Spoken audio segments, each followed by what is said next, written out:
សាគឺដោយសារស្រី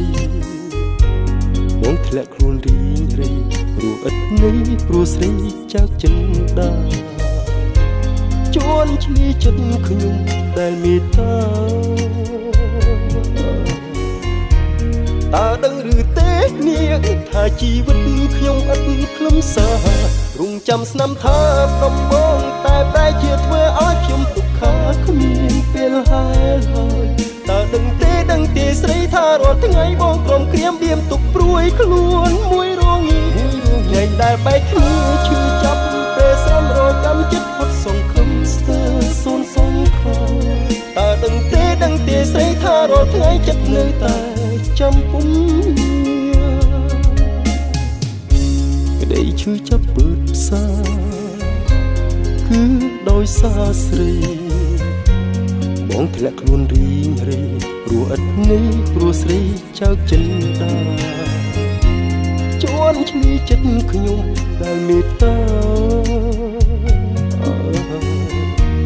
តើដឹងឬទេនាងថាជីវិតខ្ញុំឥតខ្លឹមសារ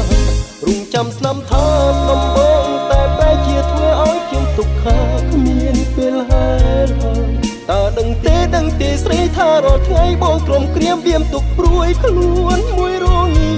ថ្ងៃដែលបែកគ្នាឈឺចាប់ពេលសំរកម្មចិត្តផុតសង្ឃឹមស្ទើរសូន្យសង្ឃឹមតើដឹងទេស្រីថារាល់ថ្ងៃចិត្តនៅតែ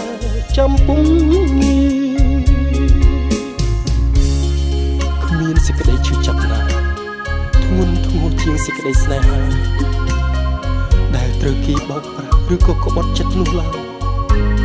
តែទោះជាយ៉ាងនេះក៏ដោយបងនៅតែនឹកស្រណោះមិនអស់បំភ្លេចក្នុងចិត្តស្នេហ៍ចង់ឲ្យអូនដឹងតែម្យ៉ាងថាគឺរូបបងនេះដែលត្រូវខ្ទេចខ្ទាំដោយដោយសារអូន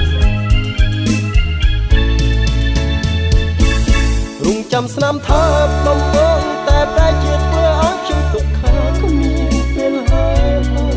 តើដឹងទេស្រីថារាល់ថ្ងៃបងក្រុមក្រៀមបៀមទុកព្រួយខ្លួនមួយរងាថ្ងៃដែលបែកគ្នាឈឺចាប់ពេលសំរកម្មចិត្តផុតសង្ឃឹមស្ទើរសូន្យសង្ឃឹមតើដឹងទេស្រីថារាល់ថ្ងៃចិត្តនៅតែចាំពុំរងចាំស្នាមថាដំបងតែប្រែជាធ្វើឲ្យខ្ញុំទុក្ខាគ្មានពេលហើយតើដឹងទេស្រីថារាល់ថ្ងៃបងក្រុមក្រៀមបៀមទុកព្រួយខ្លួនមួយរងា